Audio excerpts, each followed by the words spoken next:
Oi, boa tarde. Obrigado por me lembrar. Eu já ia me esquecendo de gravar. Então, tá, revisão de análise funcional do comportamento, né? Então, eu não coloquei análise básica do comportamento, porque eu já tô de saco cheio de ver slide na minha frente, eu já tinha colocado o que que é análise básica do outro slide de fundamentos da psicologia comportamental. Então, tá tudo certo, que acho que só vai tocar a parte de tipo de contingência, sabe? Não vai ir muito mais a fundo que isso. Então, o que a gente vai abordar aqui é a seleção por consequências, o conceito de liberdade na clínica análise comportamental e os transtornos psiquiátricos, né? Então, vamos lá. O jeito que foi na aula, eu lembro que nessa aula eu fiquei lá no fundo, botando esse exato computador aqui para carregar, porque eu ia fazer uma apresentação para os calouros junto com a Natália, então eu não prestei muita atenção nessa aula, mas não pareceu muito difícil, só que na verdade, quando eu fui ler o texto, tem muito mais coisa do que está nos slides, sabe? E ela falou, né? Eu fiz todos os slides baseados nos textos, tá? Totalmente nos livros. Porque a professora falou lá, né, para a gente não focar só nos slides, focar nos textos também. Então, tudo que está aqui eu peguei dos livros mesmo, ou alguma outra coisa ou outra eu peguei dos slides, porque às vezes eu não sabia como passar a informação do texto, aí uma frase pronta, um texto pronto é sempre bem-vindo, né? Então, a seleção por consequências, a introdução dela, a gente vê a gente vai ter que voltar lá para o templo de biologia, a gente fala sobre Darwin, né? A gente fala sobre seleção natural. Então, o Darwin, no livro dele, né, o muito famoso dele, Origem das Espécies, ele explica a teoria da evolução dele, né? Que os seres vivos, eles apresentam variações genéticas, claro, que ele ainda não tinha falado de genética, quem foi falar isso foi outro cara depois que complementou a teoria dele. Mas, enfim, né, basicamente, o que é a teoria darwiniana da evolução? Temos uma espécie, e nessa espécie alguns indivíduos vão apresentar variações genéticas. Então, por exemplo, uma girafa vai acabar com um pescoço um pouco maior. Ou uma girafa vai ter uma cor diferente, etc. Assim, né? Como exemplo das girafas aqui. As características que mais se adaptarem ao ambiente vão ser selecionadas. Então, vamos ver o exemplo aqui. Cadê a canetinha? Aqui tá tudo branco, aqui eu não consigo ver.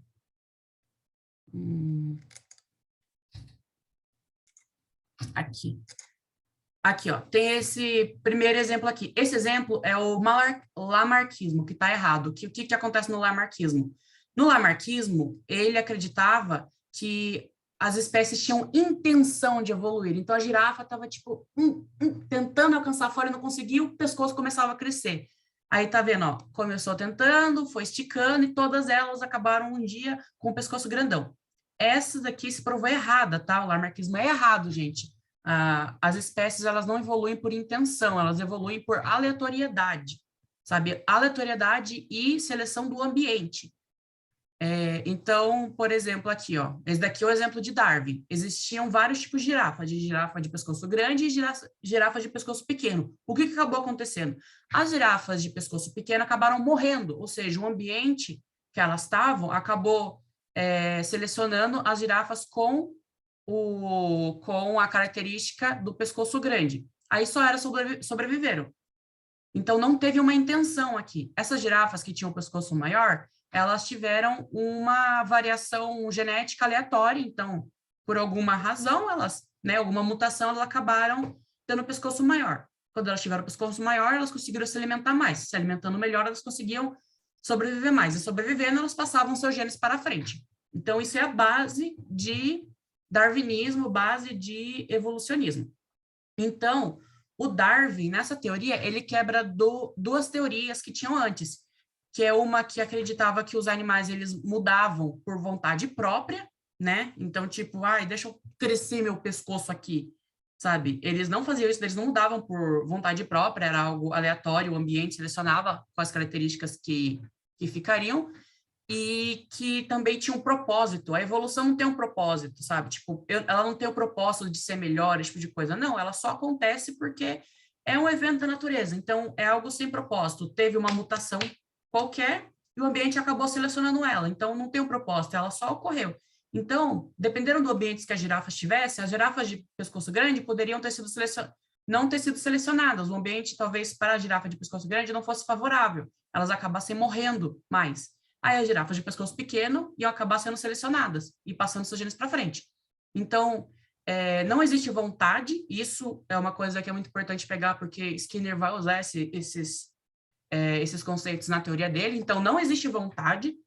Os seres vivos, eles não evoluem por vontade própria e não tem uma intencionalidade, tá? Não tem um propósito, sabe? Algo acontece de forma aleatória. Tá, e o que o Skinner usou disso, né? Assim como o Darwin, o comportamento para Skinner não acontece pela intenção, vontade ou poder psíquico do indivíduo, como a gente já viu nas aulas. Eles acontecem por seleção dos nossos comportamentos através das consequências, ou seja, reforçadores e punidores. Então, o comportamento, assim como as espécies, sofrem uma pressão do ambiente, né? Que a gente sabe que o ambiente é extremamente importante para comportamental, para se adaptar. Caso não se adapte, eles acabam sendo extintos. A gente viu no semestre passado sobre, ou era retrasado, acho que era no semestre retrasado, a gente viu sobre extinção de comportamento. Então, segue mais ou menos essa mesma lógica. Um comportamento no ambiente que ele não vai ser reforçador, ele vai acabar sendo extinto, porque na lógica comportamental, né, um comportamento ele vai ter mais chances de ocorrer quando ele for reforçado e menos chances de ocorrer quando ele for punido. Então, vamos lá, comportamento operante e seleção por consequências. Então, nascemos com um repertório biológico de comportamento básico, né, que a gente sabe, tipo, o bebê, ele sorri, ele aperta a mão assim, esse tipo de coisa. Então, são comportamentos base deles. E aprendemos diversos durante a vida, né, e que dão uma variedade no nosso repertório comportamental. Aí, quando a gente está em um ambiente novo, a gente costuma variar esse comportamento para ver nesse contexto, qual que vai ser o melhor comportamento, sabe? Então, a gente vai variando o comportamento nesse ambiente, nesse contexto, até achar um que é legal, sabe? Então, na faculdade, por exemplo, eu vou ver, eu sou mais sério, eu sou mais brincalhão, como é que eu vou ser, sabe? Então, se eu for uma pessoa que sou mais séria, eu acabo sendo reforçado com esse comportamento de ser uma pessoa mais séria, mais calada, esse comportamento acaba prevalecendo. Mas se eu sou uma pessoa mais extrovertida, que vai lá, pergunta para o professor esse tipo de coisa, e sei lá, eu acabo aprendendo alguma coisa que eu estava com dificuldade, esse comportamento foi reforçado, então eu ser mais ativo na aula, eu perguntar para o professor, mandar mensagem, esse tipo de coisa, acaba reforçando. O nosso comportamento, assim como as espécies, vão passar por uma seleção no ambiente, e os melhores se adaptarem serão reforçados e vão prevalecer. Já os que não se adaptarem serão punidos, serão extintos naquele contexto. Então, é um exemplo aqui de pais, né? Então, a criança fazendo birra.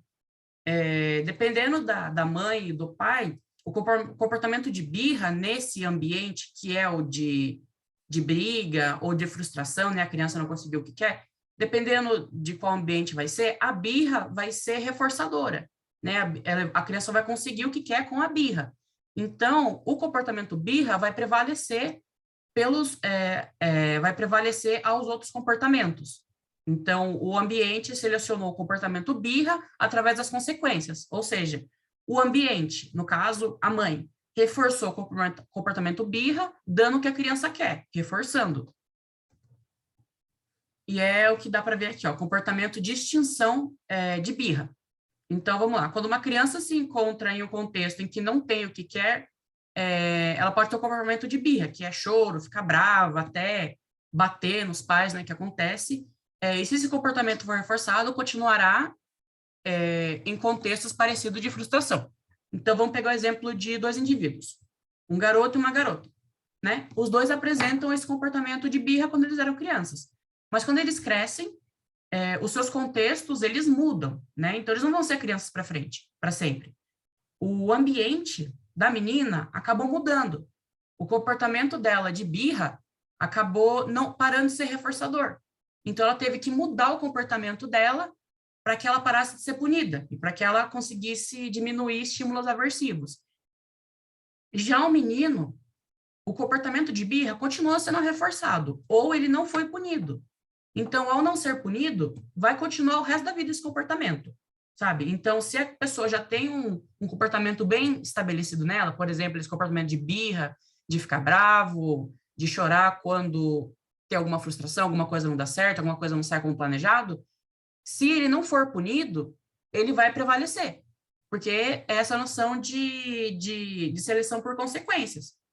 Então, o ambiente da menina acabou selecionando comportamentos que não são de birra, através das consequências, ou seja, dos reforços. Tá dando para entender? Tudo certo. Quem mandou não foi a Nath? Eu falei tudo certo. Ah, tá. Tudo certo para todo mundo, então?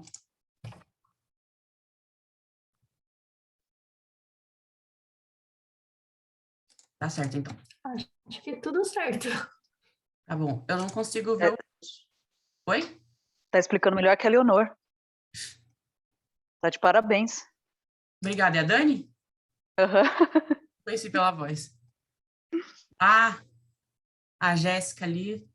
Tô vendo aqui agora o povo, não tava vendo o chat, nem... Não tava vendo o chat, nem... É a Jaque? Agora que eu vi que é a Jaque. Ah, as meninas tudo junto. Que delícia. Viemos te prestigiar, amor. Ai, dá muito reforço positivo, que eu amo. O que você acha que é esse estudo em quatro? Na realidade, o nosso reforço está sendo aversivo nessa matéria, mas a gente está... A gente precisa tirar os reforços aversivos, não está rolando essa aula. Tá bom, manda daí que nós estamos prestando atenção. Tá bom, qualquer dúvida, manda mensagem. Gente, eu não consigo ver o chat, porque quando eu tô compartilhando tela, o chat fica invisível aqui para mim. Então, se ficar mandando pergunta no chat, manda áudio, abre o microfone aí para eu ver. Então, continuando, né? Em suma, então, seleção por consequência, a gente usa conceitos já pré-estabelecidos, né, que a gente já aprendeu antes, que é basicamente reforço e punição, né? Então, as unidades comportamentais com que tratamos são entidades fluidas e evanescentes. O que é evanescentes? Para mim era uma banda, eu não sei o que significa. Não são coisas que podem ser imobilizadas, envolve eventos que contribuem, que distribuem no tempo e no espaço. O que isso daqui quer dizer? Isso daqui está no livro. Quer dizer que os nossos comportamentos que a gente tem ao longo da vida, eles não são por acasos, eles são resultados de vários eventos que aconteceram, vários ambientes que a gente passou, que comportamentos foram reforçados ou punidos. Então, quando fala que eles são fluidos, quer dizer que, tipo, a gente pode ter, por exemplo, quando a gente é criança, um comportamento de birra, só que quando o ambiente muda, e esse comportamento de birra não é mais reforçado, ou ele é punido, a gente acaba por perder esse comportamento. Então, o nosso repertório comportamental, ele é bem fluido, depende, a gente tem que ver toda a história de vida, etc. Então, basicamente, é reforço, punição, extinção de comportamento, né, e a questão do repertório. Então, a compreensão do comportamento operante depende de entendermos como respostas individuais variam e como conjuntos de respostas são selecionadas através do processo de reforçamento. Tá bom? Então, esse conceito fica claro, né, de seleção por consequência.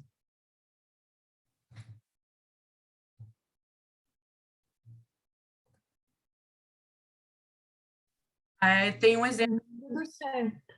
Tá. Aí tem a linha do tempo que eu coloquei aqui de comportamento de ciúmes em relacionamento. Aqui a gente já pode ver alguns dos determinantes que a gente vai ver mais para frente.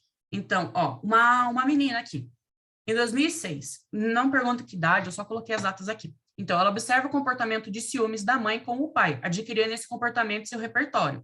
Então, a gente já, a observar uma pessoa se comportando, a gente já adere a esse comportamento. Quem é que nunca viu um bebê imitando o que o pai ou a mãe ou qualquer outra pessoa faz?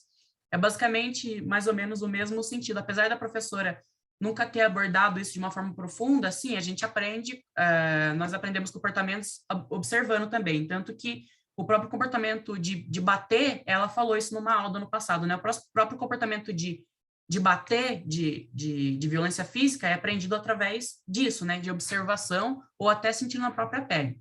Então, a criança vê a mãe tendo comportamento de ciúmes com o pai e ela adere daí para o repertório dela. O que quer dizer isso? Que ela sabe que essa resposta pode ser emitida. Não quer dizer necessariamente que ela vai dar essa resposta, mas isso entrou na rede de respostas que ela pode dar, sabe? Então, tem uma rede lá de possíveis respostas para várias situações. E aí, esses comportamentos de ciúmes entraram nessa rede de possíveis respostas para situações. Aí, em 2009, ela vê uma série, mais fácil falar novela, né? Ela vê uma novela que gosta, e o comportamento de ciúmes, ele é romantizado nessa novela, né? Ou seja, o comportamento de ciúmes, ele é visto como algo positivo, né? Então, ela já tinha visto isso antes com a mãe dela. Então, a gente já está entrando no determinante ontogenético, que é a história de vida.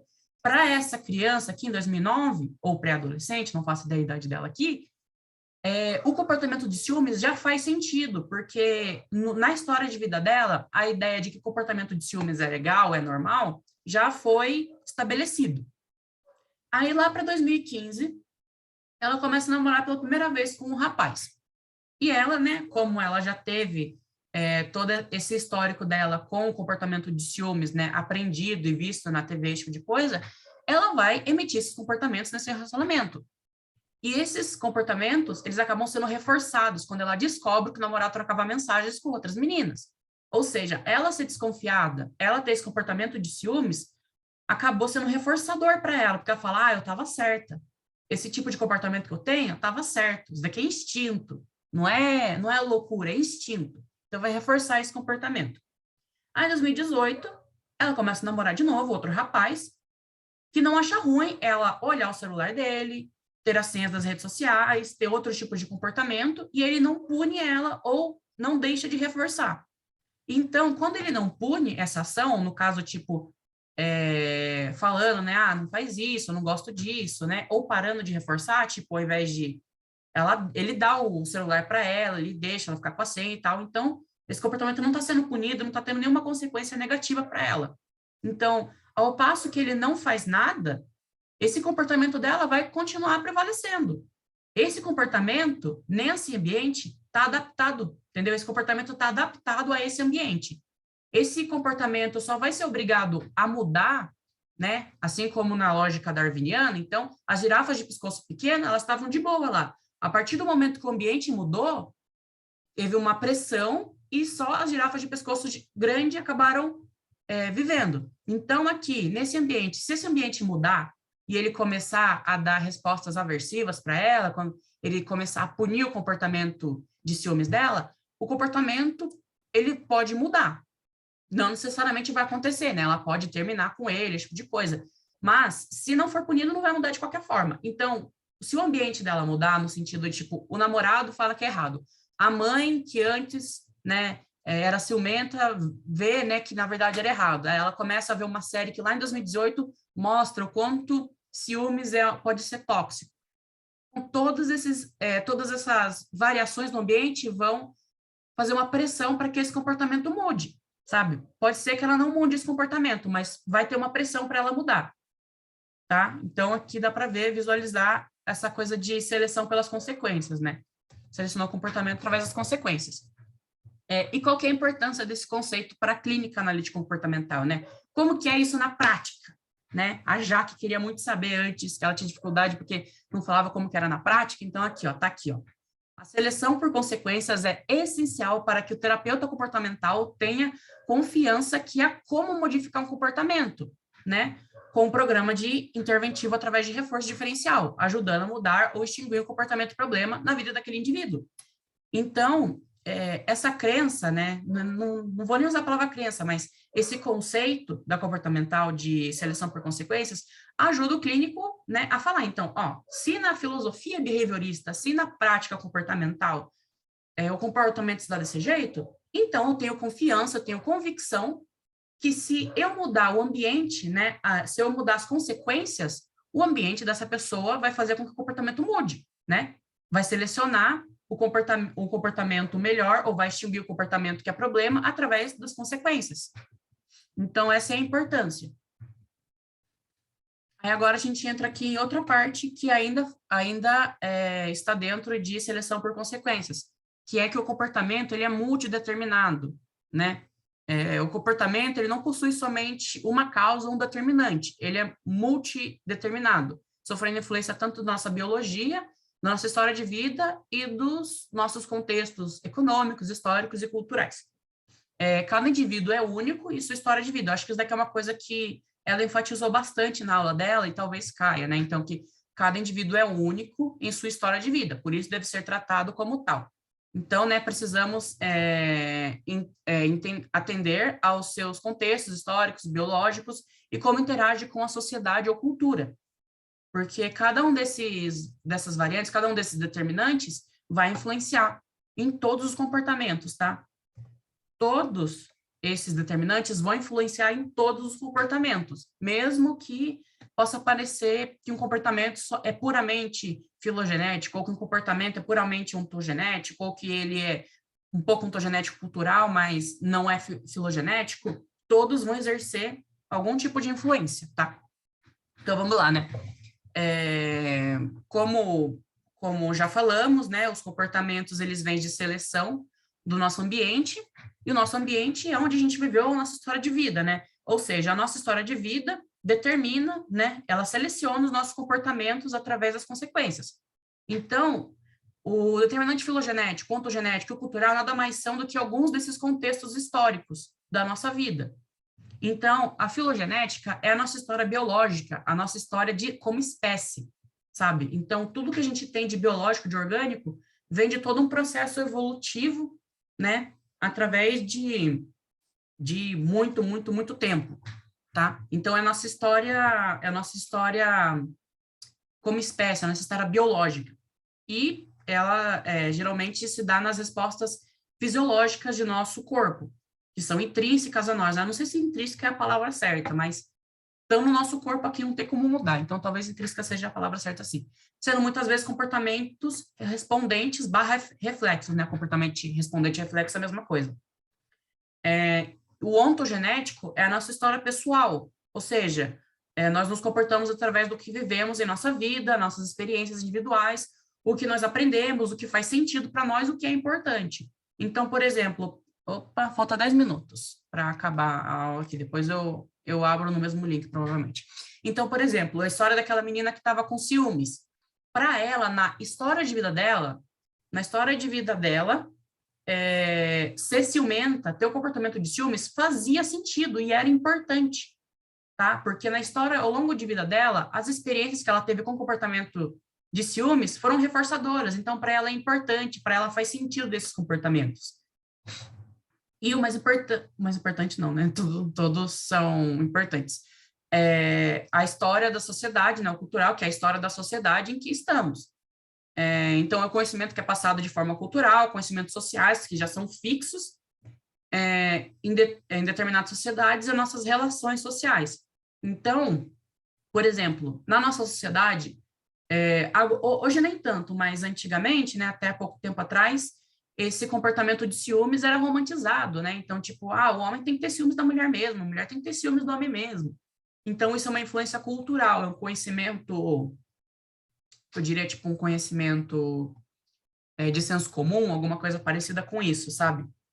Então, tipo, padrões de beleza, esse tipo de coisas, que são determinantes muito mais culturais do que qualquer outra coisa. Então, tá dando para acompanhar tudo certo?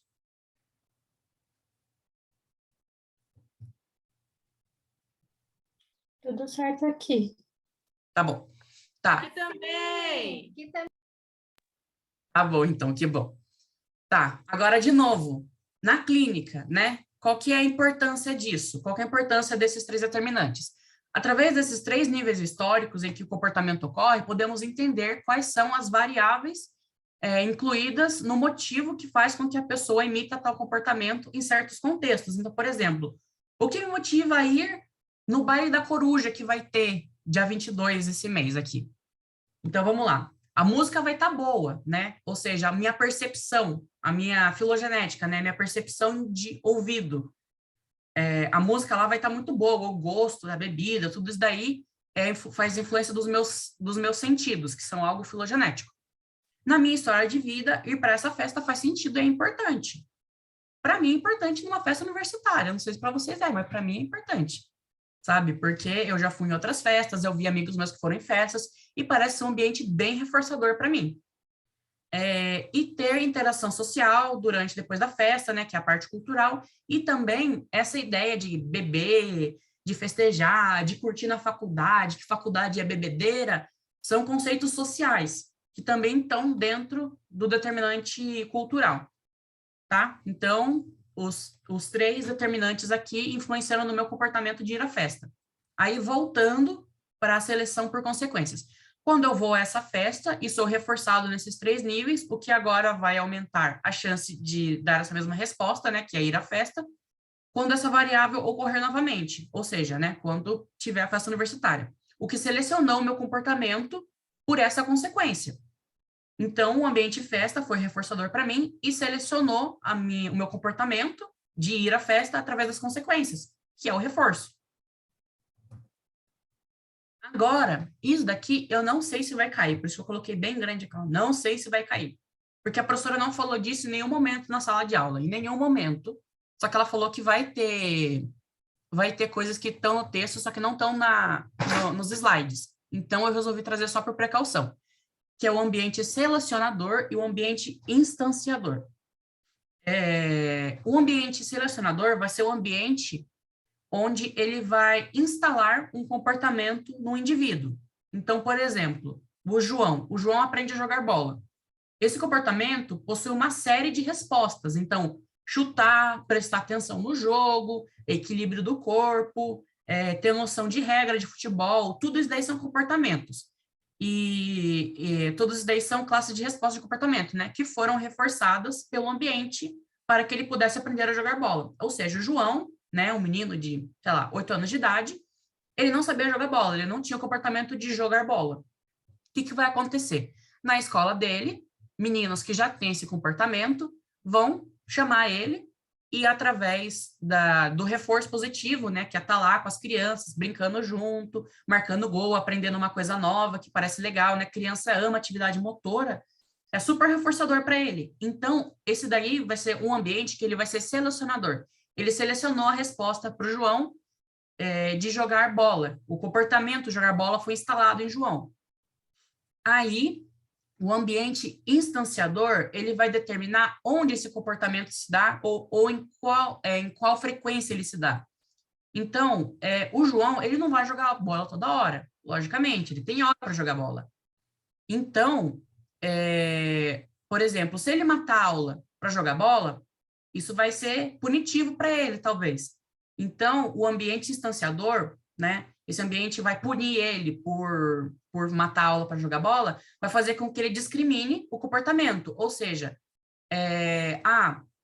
na hora do recreio eu posso jogar bola, no final de semana eu posso jogar bola, depois que eu terminar a lição eu posso jogar bola, porque aí eu não tenho punição. Mas se eu jogar bola em outros momentos que não sejam esses, vai ser punitivo para mim.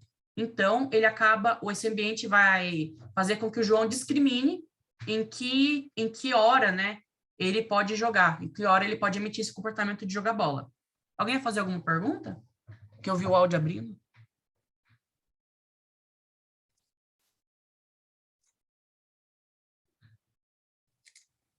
Não? Tudo certo, então, com essas 2 instâncias de ambiente?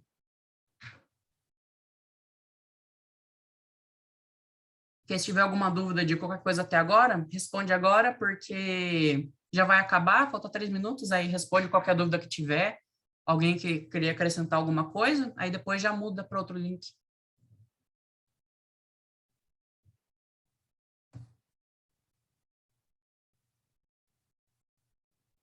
Não? Tá bom, então. Deixa eu só ver o que tem agora. Ah, tá. Antes, então, de terminar, eu vou falar qual que é a importância dessas instâncias aqui. Alguém mandou chat? Eu já mandei no grupo, Vi. Eu mandei ontem. É que eu mandei ontem, tipo, umas 11 horas da noite. Então, tipo, nem todo mundo viu, sabe? Acordou já com várias outras mensagens, mas eu mandei isso daqui lá no grupo ontem. Tá esse e outros slides que eu fiz sobre as bases de comportamental. Então, reforço, qual a diferença de reforço negativo, punição positiva, e etc., comportamento de esquiva e fuga, etc. Tá, então qual que é a importância dessas instâncias clínicas para análise do comportamento?